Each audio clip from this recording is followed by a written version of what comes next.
ఈ రిలీజ్ చేసిన press statement special package మీద అర్థం చేసుకుని నేను ఈరోజు మీ ముందుకు వచ్చాను.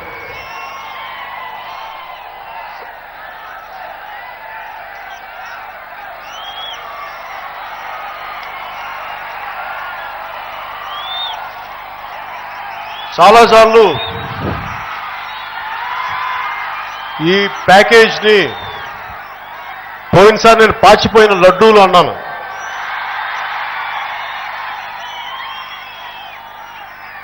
అంటే నాకు అవగాహనపరచడమో ఇవన్నీ కాదు, కానీ ఎనలైజ్ చేసిన తర్వాత ఈ ప్యాకేజీలో వాళ్ళు కొత్తగా ఇచ్చింది ఏమీ లేదు, మనకు రావాల్సిందే ఇచ్చారు, అంతకుమించి కొత్తగా అయితే ఏమీ లేదు. కేంద్ర మంత్రి వెంకయ్యనాయుడు గారు, మంత్రివర్యులు చాలా మంచిది ప్యాకేజీ, రాష్ట్ర ప్రభుత్వం కూడా చాలా మంచిది అని చెప్పి చెప్తా ఉన్నారు. నా ఉద్దేశం ఏంటంటే పార్లమెంటు తలుపులు మూసి రాష్ట్రాన్ని విభజించవచ్చు, ఎంపీలు పెప్పర్ స్ప్రేలు కొట్టొచ్చు, తలుపులు మూసి రాష్ట్రాన్ని పద్ధతి పాడు లేకుండా అడ్డగోలుగా విభజించవచ్చు. అలాగే స్పెషల్ స్టేటస్ ఇవ్వకపోతే ప్రాణాలు ఆరిపోతాయని అరుపులు కూడా వినొచ్చు. అవే గొంతులు స్పెషల్ స్టేటస్ రాకపోతే ఏమి అవ్వదు, పరుసు వేయదు అన్న మాటలు వినొచ్చు. అలాగే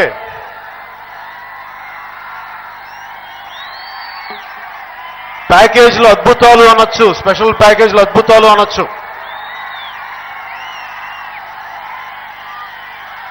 ఇవ్వని స్పెషల్ స్టేటస్ కి హీరోలు అయిపోయిన వాళ్ళు ఉన్నారు, చట్టబద్ధత లేని స్పెషల్ ప్యాకేజ్ కి సన్మానాలు చేయించుకున్న వాళ్ళు ఉన్నారు. ఏదన్నా అంటే స్పెషల్ స్టేటస్ మంత్రిదండం కాదు, పరుసువేది కాదు అంటారు. ఏదన్నా మాట్లాడితే, ఇంకా ఏదన్నా అడిగితే స్పెషల్ స్టేటస్ అనేది ఒక ముగిసిపోయిన అధ్యాయం అంటారు. ఢిల్లీ చట్టసభల్లో కూర్చున్న మీకు, రాష్ట్ర ప్రభుత్వం అండగా ఉన్న మీకు స్పెషల్ స్టేటస్ అనేది ముగిసిన అధ్యాయం కావచ్చు, కానీ కరువు కోరల్లో చిక్కుకున్న అనంతపురం లాంటి జిల్లాకి ఇది ఒక అమృతపు చుక్క. ఇది దయచేసి అంత తేలిగ్గా మాట్లాడకండి. నేను కుటుంబం మీద మమకారం అన్ని పక్కన పెట్టి తెలుగుదేశం పార్టీకి కానీ, భారతీయ జనతా పార్టీకి కానీ, కేంద్ర నాయకులకు కానీ నేను వంత పాడానంటే మనందరికీ, మీ అందరికీ అనంతపురం జిల్లా కరువుతో సహా పోతుంది, సరైన నిధులు వస్తాయన్న ఒకే ఒక్క ఆలోచనతో నేను వాళ్ళకి మద్దతు పలికాను. కానీ అవి జరగనప్పుడు, ఆ మాటలు నిలుపుకోలేనప్పుడు నేను ఖాళీగా కూర్చున్న మనిషిని కాదు, ఉత్త చేతులతో జీహూజూర్ అని ఆడే బానిసని కాదు. నేను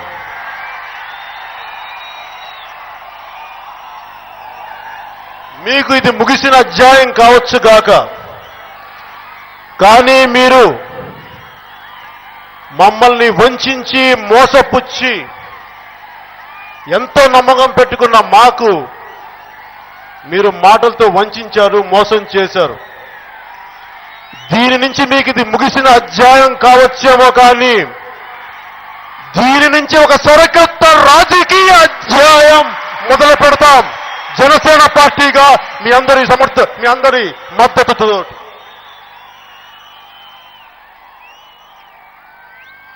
దండాలు పెట్టి మరి ఓట్లు అడిగి అందరం ఎక్కి కూర్చున్నాక ప్రజల్ని మర్చిపోతారు, మనుషుల్ని మర్చిపోతారు.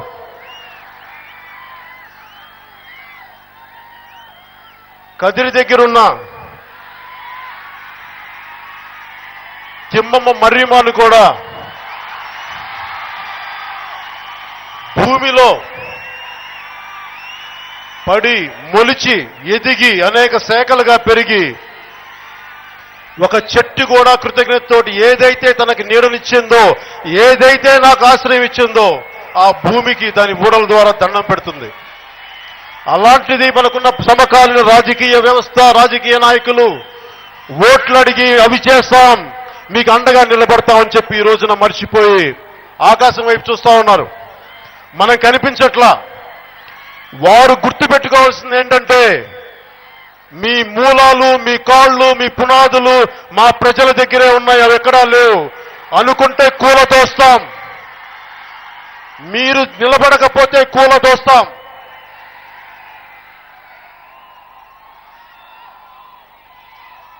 ఈ స్పెషల్ ప్యాకేజ్లో తలా ఒక మాట మాట్లాడతారు. అరుణ్ జైట్లీ గారు, finance minister, union finance minister Shri Arun Jaitley గారు 2,03,000 కోట్లు ఇస్తున్నామంటారు. శ్రీ వెంకయ్యనాయుడు గారు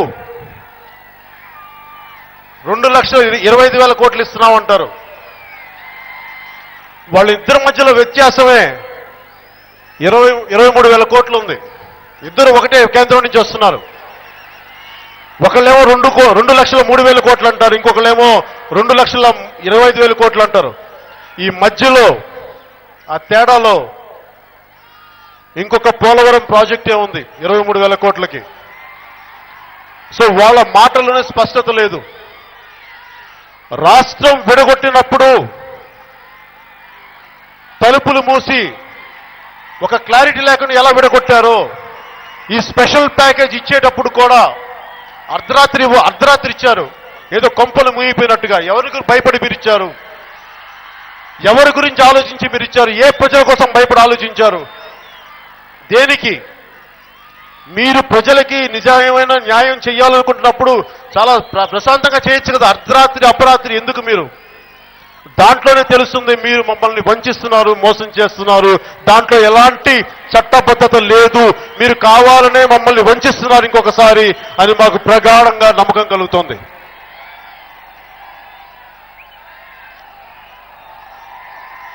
మొన్న నిపుణులతో కూర్చున్నప్పుడు వాళ్ళిచ్చేది కేంద్ర ఆర్థిక సంఘం 1,70,000 కోట్లు చిల్లర ఇవ్వాల్సి వస్తుంది. దీనికి ఏంటంటే, ఇది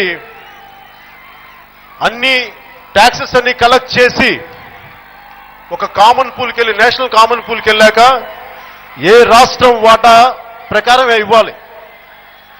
ఇది వీళ్ళు స్పెషల్ ప్యాకేజ్ అనౌన్స్ చేసినా చెయ్యకపోయినా ఇది మనకి వచ్చేదే ఇచ్చేది. దీనికి చట్ట ప్రకారం మనకు వచ్చేది. ఇది ఎలా ఉందంటే, వీళ్ళు ఇచ్చింది ఇంట్లో ఉన్న ఆలికి అన్నం పెట్టి ఊరికి ఉపకారం చేసినట్టు మాట్లాడుతున్నారు కేంద్రం. దానికి మన రాష్ట్ర ప్రభుత్వం ఆహా ఆంధ్రభోజ, ఓహో ఆంధ్రభోజ అని చెప్పి చప్పట్లు కొడుతున్నారు, మెచ్చుకుంటున్నారు, సన్మానాలు చేయిస్తున్నారు, సన్మానాలు చేయించుకుంటున్నారు.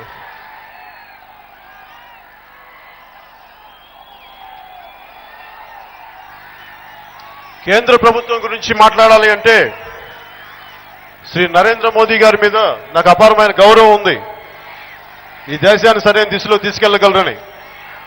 అలాగని చెప్పి మన రాష్ట్రానికి అన్యాయం జరుగుతున్నప్పుడు, న్యాయం జరగనప్పుడు నేను ఎదురెళ్ళి మాట్లాడడానికి వెనకాడను. ఈరోజు వీళ్ళు ఇస్తున్న కామన్ ఫండ్స్ అన్ని ట్యాక్సెస్ కలెక్ట్ చేసి అన్ని రాష్ట్రాల నుంచి కేంద్రానికి వెళ్ళి, కేంద్రం మన జనాభా నిష్పత్తి ప్రకారం సగటు ఆదాయం ప్రకారం తిరిగి మనకి ఇవ్వాలి. దాని ప్రకారం 1,70,000 కోట్లు ఇవ్వాలని చెప్పి కేంద్ర ఆర్థిక సంఘం నిర్ణయించింది. దానికి లోటు బడ్జెట్, రెవెన్యూ లోటు ఉందని చెప్పి ఇంకొక 22,000 కోట్లు వేసుకున్నా కానీ 1,92,000 కోట్లు. కానీ మరి ఈ 2,03,000 కోట్లు, 2,25,000 కోట్లు వీళ్ళు ఏ పద్ధతిలో చెప్తున్నారో నిపుణులు అన్నారు, ఇది మాకైతే అర్థం కావట్లేదని చెప్పారు. ఇది కేవలం ఇది వాళ్ళ పొలిటికల్ స్కిల్, వాళ్ళ రాజకీయ నైపుణ్యం, రాజకీయ చతురత తప్ప మీకు చట్టపరంగా ఏమి రావాలో అవే ఇస్తున్నారు కానీ ప్రత్యేకించి స్పెషల్ ప్యాకేజ్గా ఏమి ఇవ్వట్లేదు. మీరు అడిగినా అడగకపోయినా పేరు ఏది మార్చినా అది మీకు రావాల్సింది. ఇది కేవలం మిమ్మల్ని వంచేది అని చెప్పి ఆ నిపుణులు చెప్పారు నాకు. ఒకవైపు మేము మీకు 10% పెంచాం ట్యాక్సెస్లో అని జాతీయ స్కీమ్స్ లో మన్రేగా లాంటి ఇలాంటి స్కీమ్స్ అన్నిటి కలిపి 69 స్కీములతో పాటు కేంద్రం రాష్ట్రాలకు ఇవ్వాల్సిన నిష్పత్తిని తగ్గించింది. ఒకవైపు తగ్గించి ఇంకోవైపు ఇచ్చామని చెప్తున్నారు. ఇవన్నీ పేపర్లో అంకెల్లో గారిడి తప్ప ఇంతకు మించి ఇంకేం లేదు.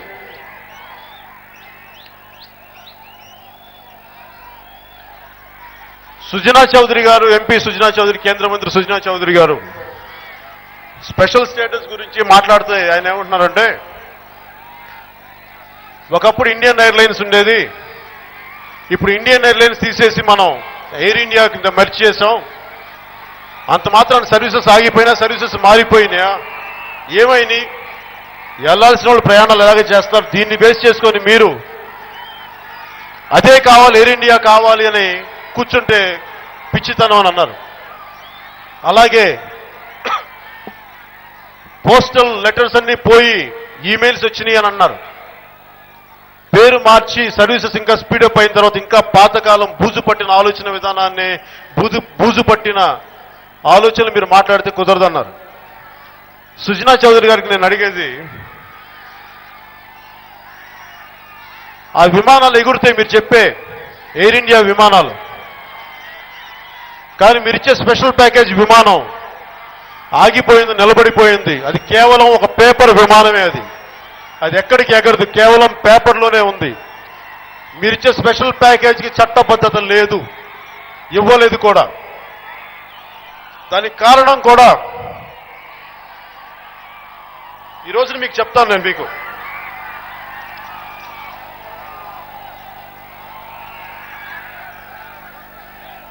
వాళ్ళు ఇచ్చిన ముఖ్యమైన వాటిల్లో పోలవరం ప్రాజెక్టు, వీటన్నిటి గురించి నేను మీకు కొంత విసుగు కలిగించినా కానీ కొంచెం శ్రద్ధతోటి నా మాట వింటే తర్వాత మన అనంతపూర్ గురించి, మన అనంతపూర్ సమస్యల గురించి, మన అనంతపూర్కి జనసేన ఎలా చేయబోతుంది, ఎలా నిలబడబోతుంది, రాయలసీమ కరువు గురించి మనం ఎలాంటి పోరాటం చేయబోతున్నాం, వాటి గురించి మాట్లాడుతుంది. వాటికి వెళ్ళబోయే ముందు వారు ఏదైతే స్పెషల్ ప్యాకేజ్ అనౌన్స్ చేశారో దాని గురించి మాట్లాడతాం. స్పెషల్ ప్యాకేజ్ గురించి చదివి సైట్ కూడా వచ్చేస్తుంది, అంత చదివాను. నా కళ్ళజోడి కేంద్ర ప్రభుత్వాన్ని కొంత గ్రాంట్ అలౌ చేయమని కోరుకున్నాను.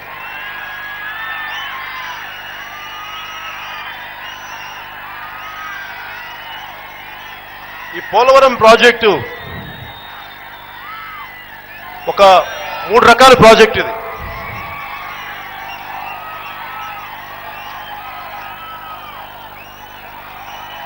ఒక 7.5 లక్షల ఎకరాలకి వ్యవసాయ అవసరాలకి డ్యాముల ద్వారా, కాలువల ద్వారా నీళ్లు, అలాగే ఒక 900 పైచిలుకు మెగావాట్ల కరెంటు ఉత్పత్తి చేసేది, 500 పైచిలుకు గ్రామాలకి 28 లక్షల ప్రజలకి తాగునీరు, పారిశ్రామిక అవసరాలు, అలాగే ఇంకేదైనా మిగులు నీరు ఉంటుంది కృష్ణా రివర్ బేసిన్కి వెళ్ళాలి, అన్నిటికీ కలిపి వాళ్ళు వేసిన బడ్జెట్ 16,000 కోట్లు. దాంట్లో వాళ్ళు చాలా పక్కాగా రాశారు. ఇక్కడ కేవలం కేంద్రం ఇచ్చేది ఇరిగేషన్ ప్రాజెక్టుగా ఇస్తాం, దానికి ఎంత ఖర్చు అవుతుందో దానికి 100% ఇస్తాం తప్ప మిగతా వాటికి కాదని చెప్పి చాలా క్లియర్గా రాశారు. ఇది అన్ని లెక్కలు వేసుకొని చూస్తే ఆల్రెడీ ప్రభుత్వం, అంతకుముందు రాష్ట్ర ప్రభుత్వం పెట్టిన ఖర్చు కానీ 5,000 చిల్లర, ఇంకా అంతకుముందు కేంద్రం ఇచ్చిన గ్రాంట్తో కలుపుకొని వాళ్ళు ఈరోజు కేంద్రం నికరగా ఇచ్చేది 8,000 కోట్ల మటుకే. దీనికి వాళ్ళు నేషనల్ ప్రాజెక్ట్ అని పేరు పెట్టారు. కేవలం వాళ్ళు చెప్పేది మాకు మేము ఇవ్వగలిగేది ఇరిగేషన్ ప్రాజెక్టు తప్ప ఇంకా దేనికి కాదని తేల్చి చెప్పారు. మరి ఏ విధంగా పోలవరం ప్రాజెక్టుకి జాతీయ స్థాయి ప్రాజెక్టు అయిందో నాకు ఈ రోజుకి అర్థం కావట్లేదు. దానికి రాష్ట్ర ప్రభుత్వం, కేంద్రం సమాధానం చెప్పి తీరాలి. ప్రత్యేకించి ఇక్కడ రాశారు, the central government will fund the Polavaram irrigation project in the following manner. It will provide 100% of the remaining cost of the irrigation component only of the project అని రాశారు. ఇది మీరు చాలా భయంకరంగా వంచిస్తున్నారు. మీరు నేషనల్ ప్రాజెక్ట్ అని చెప్పి కేవలం ఫుల్ ఫ్లెడ్జ్ తీసుకోవట్లేదు. దీనికి రాష్ట్ర ప్రభుత్వం ఏం సమాధానం చెప్తుందో నేను అడుగుతున్నాను మిమ్మల్ని.